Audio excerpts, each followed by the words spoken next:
This is the science of deliberate creation, and this Abraham Hicks dialogue was recorded in San Rafael, California, on the weekend of February the 27th and 28th of 1999. It's the desire of perpetual youth, and so I can do it, but there, like a focus group. But the main point is I don't have really any touchstones. I read about some people in some books. Maybe there's a 50-year-old woman and she looks like 18 somewhere in Russia. But there's nobody in my environment that I know in the spiritual realm or anywhere who is not aging. Well, let us tell you why. That decline that you are calling aging, aging is moving through time. But there's a difference between moving through time and what most call aging, which is really decline. What that decline is about resistance. It's about summoning energy. So let us give you some extremes. Thinking about this emotional meter that we talked about earlier, and thinking about physical appearance, or what you are calling youthfulness or aging. What do you think? I'm going to give you a series of questions, and just sort of blurt it out. Don't give it too much thought. What do you think would be more conducive to youthfulness in the way you mean it? Strong desire or no desire? Strong desire. What do you think would be more conducive to youthfulness? Strong desire with no resistance, or strong desire with resistance? With no resistance. What do you think would be more conducive to youthfulness? Strong desire with some resistance, or no desire with no resistance? Some resistance with desire. Well, actually, the thing that causes the greatest problems within your experience, whether it's a health issue or an emotional issue, is summoning something that you're not letting flow through. And so you're actually, in other words, a person is more likely to have a stroke or a heart attack if they have powerful desire that they're not letting flow through. And if they released their desire, it would stop that tension. Now, pretty soon they'd get bored. And in truth, you can't really keep the desire down, because as we said earlier, you are born into a universe that exists for the sole purpose of producing more desire within you. But what we're wanting to help you to hear here is we're talking about the resistance factor. Now, if you carried that to a strong extreme, this is that balancing of energy that we're talking about. Have you ever met someone who doesn't want anything and they just feel all limp? And don't you notice that they just seem to sort of wither on the vine? In other words, it is important to have things that you want. And so it is the balance of summoning the life force and letting it flow. And this is the thing that we are appreciating your question here, because we're wanting you, no matter what the subject of your desire is, we're wanting you to realize, Esther calls it the Goldilocks syndrome. In other words, she's wanting to attract just enough energy and let it flow through. She's not wanting to attract more, she's not wanting to summon more energy than she's capable of allowing, not for very long, because she knows that's detrimental. And yet she's not wanting to shut down the energy just because she's not capable of allowing it, because that's withering on the vine too. So what you're wanting to do is summon the energy and let it flow. Summon the energy and let it flow. And we say, what a magnificent environment that you live in, because here you are, you only have access to what you have access to, and as you sort through it, new desires are constantly born within you. And that's why so many teachers have so accurately guided you as they say, follow your bliss, follow your bliss, follow your bliss. If your tongue is hanging out, you're not in a state of bliss. Reach for more refreshment. If you're bored out of your mind, you're not following your bliss. Reach for something more to think about. But the reason that people are all over the board on this is because they are not quite getting it that there are two factors. How much energy am I summoning and how much am I allowing to flow through? And only your emotional guidance system will give you the answer to both of those questions, you see. So if you are wanting your body to be more youthful, and you are feeling sort of stressed and strained and sort of unfulfilled about different things, the first thing we would encourage you to do is bask more, relax more, appreciate more, meditate more. We would encourage, our first words to you would be things that cause you to feel more ease. In other words, we'd say, slow that train down. It's sort of like the merry-go-round. Have you ever seen the merry-go-rounds that the kids push and you want to get on, but it's going too fast? And when you try to get on, you just get knocked off in the bushes. Well, that's the opposite of what you're reaching for here. So what you're wanting to do is just slow it all down, slow it all down, slow it all down, slow it all down until you can get on it, and then you can speed it up. And so you're going to, there are some topics that you can travel at full speed on, and there are some topics that you get knocked off in the bushes, and so you just have to feel your way through it. Your goal is to feel good. So you begin asking yourself, in other words, that is the question. That is the question that you're constantly wanting to answer. How does this feel? How does this feel? Nothing is more important than that I feel good. Nothing is more important than that I feel good. So then you think about your mother, and you remember her when she was thriving or smiling, even if it's only a little snatch somewhere in your memory, or you can focus on her as she is now, suffering and hurting. And we say, which feels better? And you say, oh, but aren't there bigger questions? In other words, the reality of it is, this is where she is now. And we say, there is no bigger question. Which feels better? And you say, well, of course, that thought feels better, but this is where she is now. And we say, that's not the question. Which feels better? Which feels better, to give someone the benefit of the doubt or to nail them to the wall? Which feels better? Well, they deserve to be nailed to the wall. They did something really, really bad. We can't let them get away with that. That's not the question. The question is, which feels better? Which feels better? That's how you know whether you are allowing the source to flow through you or whether you've pinched it off. Another way of looking at it is, yesing is youthifying. New word. Yeah. Youthifying.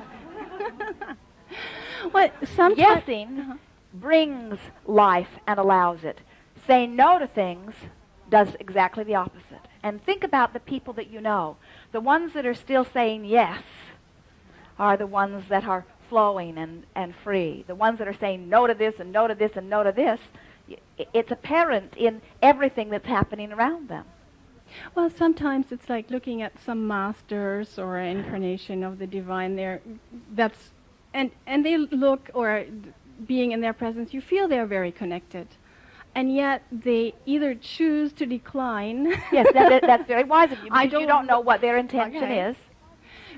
Because that's where I get hung up. I say, how can I want this and make that a reality for me, while these people who are more connected... But you see what you're doing, you're gathering evidence that supports what you don't want, rather than gathering it. In other words, you're saying, as I look around, there aren't that many people that give me the evidence. And we say, then conjure it in your mind. And you say, but what I observe is stronger. And we say, then go that way. Someone asked us recently, what is the situation with healing? He said, is there any limitation to the body's ability to heal? And we said, none, other than the belief that you hold. And he said, then why aren't people growing new limbs? And we said, because no one believes that they can. You see, most physical humans, rather than being aware of how the energy is flowing through them in the moment, instead they are aware of the results of how others have flowed energy. That's what the manifestation that you are gathering in your statistics is. All it tells you is how somebody flowed energy. So you run around looking at all those manifestations and you say, that's reality. And we say, all it is the manifestation of how somebody flowed energy. It doesn't have anything to do with you. And you say, yes, but I can't find evidence of the things I want. And we say, conjure in your mind. Conjure it. The universe does not know why you're offering the vibration. It answers the vibration, you see. We know that it is much easier to believe things that are all around you. That's why crime is getting bigger. That's why AIDS spreads. In other words, the more in your culture where you have the ability to go all around the world and find those bad things and then amplify them and bring them into the living rooms of almost everybody at the same time, in other words, there is a reason that things are expanding in the way they are. It is because most people offer the majority of their vibration almost completely in response to something that they are observing. And we say, but to be a deliberate creator, you conjure your own vibration. There are many things that you can do to vibrate in harmony with your desire. First step is decide what the desire is. Once you have identified what the desire is, then talk about it, pretend it, imagine it. And as you hold that vibration just a little bit, the universe will begin to bring you the evidence. And the reason that we don't think that you've spent as much time in that pure place of conjuring as you think you do is because you say, I'm not seeing the evidence of it around me. Where it doesn't take very much, only a day or two, of really focusing on something and clicking into the feeling place of it before the universe begins to bring the manifestation of it to you. Yeah, I have that with a lot of other things. So is Abraham saying that you could reach what you consider to be a prime human physical condition and that you could maintain it for as long as you remain physically focused in this body? The answer is absolutely yes. And it doesn't mean reach your prime and then jump off a cliff the same day either. It means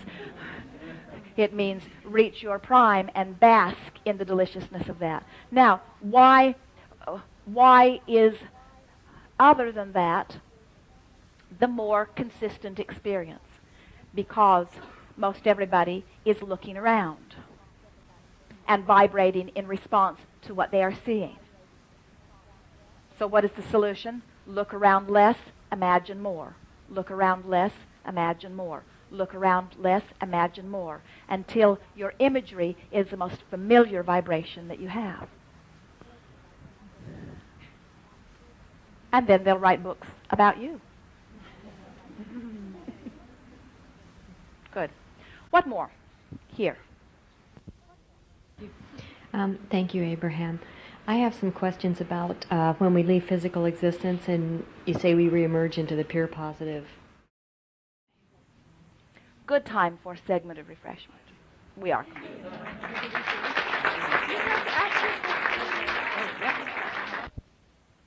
My father was diagnosed with, or given the diagnosis of terminal cancer on January 11th. Well, we'll give it to all of you. Do you know you're terminal. You're all terminal. You're all terminal. Terminal, terminal, terminal. You'll be dead, dead, dead, dead, dead. You're all going to croak, croak, croak, croak, croak. But it won't be over. It's just like walking out of one room into another. And as his daughter and friend, I really feel that for him.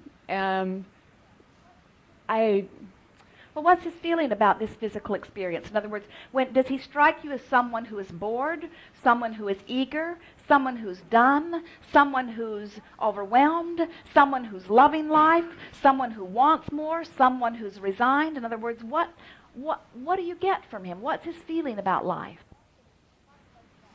We know that it's hard to make it that simple, but try. Of those words that we offered, how does he strike you? Is he an eager one? Do his eyes shine bright with new anticipation? Or is he more often tired? A lot of tired and fatigue.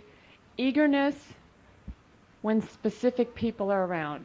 I am one of them. Would you describe him, as you've sort of come to know him, as one who feels an abiding sense of well-being in this physical environment, or does physical environment continue to disappoint him? Very eager, an inventor, a tremendous mind. So would you say, as people go, he was an unusual summoner of non-physical energy toward his creative ends? In other words, always with a new idea that he was summoning about? Always. And did the energy flow freely and joyfully through him, or did he feel guarded and protective of his path? In other words, how was he treated in this world of inventing?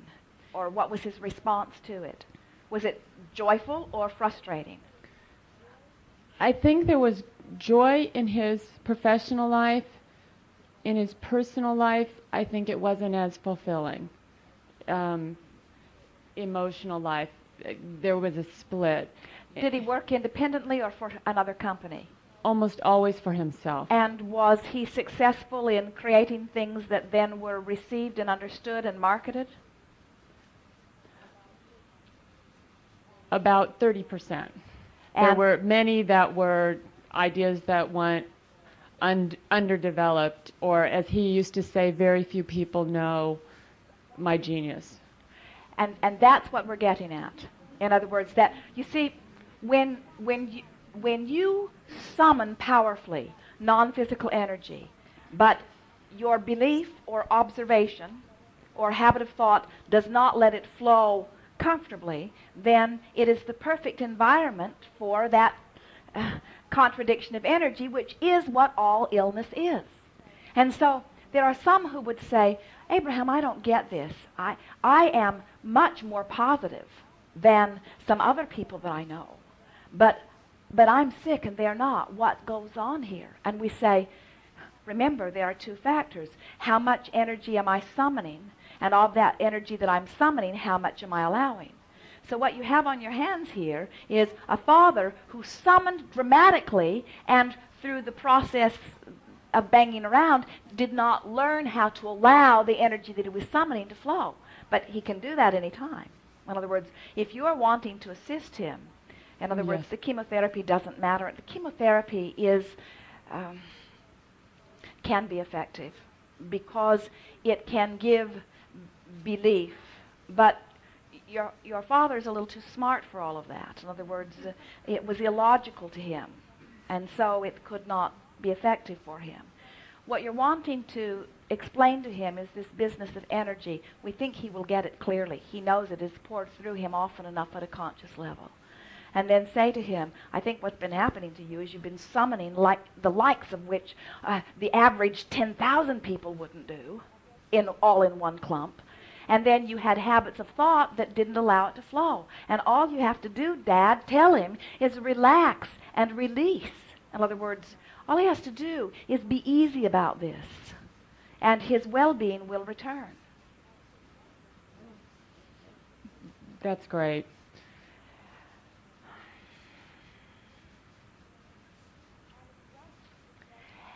And if he doesn't, his well-being will still return.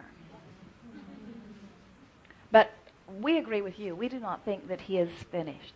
We think that the ideas are still calling. We think there is still eagerness about experience. And we think a little bit of explanation, in other words, everything that you are hearing here is in harmony with every law of physics that he has come to know.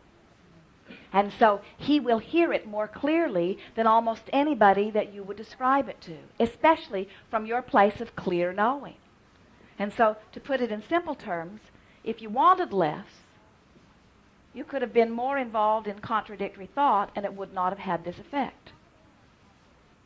But the combination of your intense summoning of the energy and your intense scrutiny of where you stood just made for this. So you got to do one or the other. You either got to release desire, which from what I know of you, Dad, and what I know of the universe isn't going to happen, or you've got to release your resistance. And what that means is just chill out and then talk to him in soothing terms.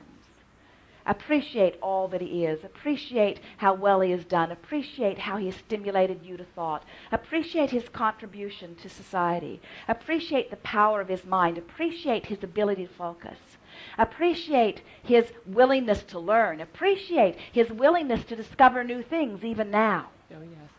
You see. And expect that he will rediscover or remember this. And then sit back in your imagination and imagine how exhilarating it will feel to you to realize that you were a catalyst to that.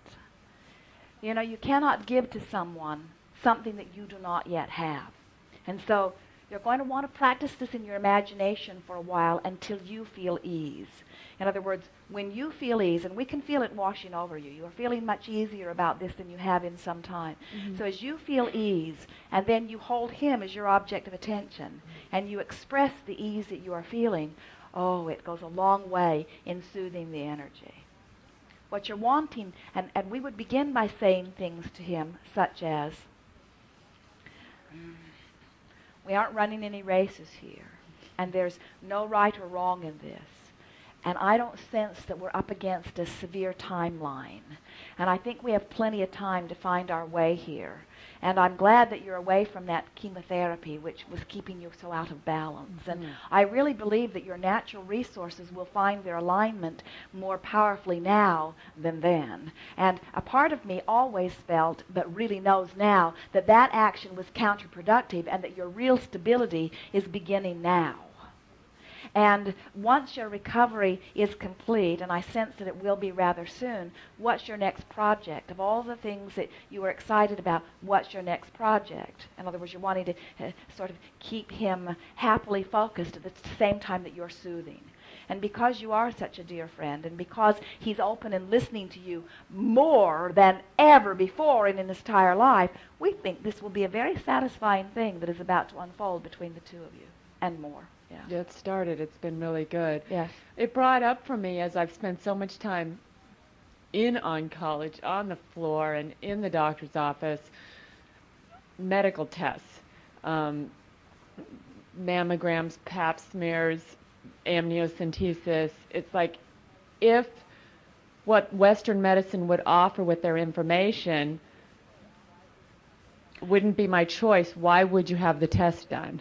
Well, you see, they don't realize that if you're standing in a place where you are now, where you know that you are standing in this point of attraction and that the universe is responding to your vibrational offering, then it becomes very logical that all you have to do is find a feeling place that feels good, so that you're offering something that feels good, so that you'll get back into response to that, something that feels good. But if you are one of the millions who does not understand that cause and effect, who is, instead of paying attention to how energy is flowing through you, instead looking around for the results of how others have flowed energy, cataloging the results of the energy flow rather than being aware of what the energy flow is feeling like right now, then we can understand how you would discover all of these things that you do not want. And the more you know how when somebody that you know comes to you, or you hear that they're sick, for just a moment, doesn't it make you feel a little vulnerable yourself? Until you regain your balance and remember what they're doing with the energy stream has nothing to do with what I'm doing with the energy stream. We know that, you see, just like your earth is always seeking its balance, you are like the man on the wire at the circus. You are finding your balance. You never strike your balance and just stand there. You are always in the state of finding your balance. And every cell of your body knows that that's its work. So every cell in your body is working to find its balance. If you went to the doctor or to some medium where there could be a test made on your physical apparatus, every 15 minutes, every disease known to man would turn up within you within a few weeks. Because as your body is cycling and finding, the only thing that saves you is that those of you who believe in wellness manage to rendezvous with the doctor in the moment that it doesn't show up. While those of you who believe in illness manage to rendezvous with the doctor in the moment that it does show up. Do you know that the majority, far and away, the majority of the motion forward or the progress of disease happens after diagnosis? Yeah. Because once the doctor shines his spotlight on it, and all of his information of all of the fears that he has felt for all of those people, and you get part of that very big stream, what happens is you've got a big shadow shining on a part of your body where non-physical energy cannot reach. And so if we were standing in your physical shoes and someone wanted to perform any kind of test on us, we would say, try it on yourself for a while and let me know how it turns out.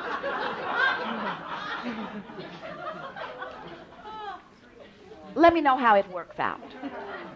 Meanwhile, I'm just going to live happily and healthier ever after.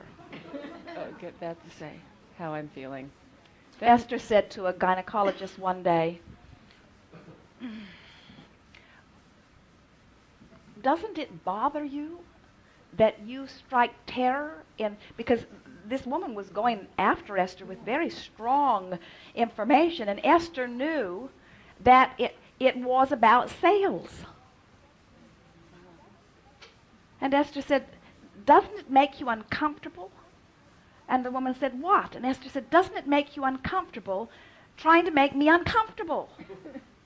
I came here for comfort.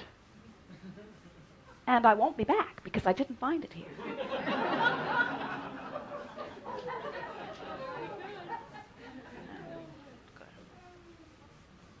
You're complete. Thank you.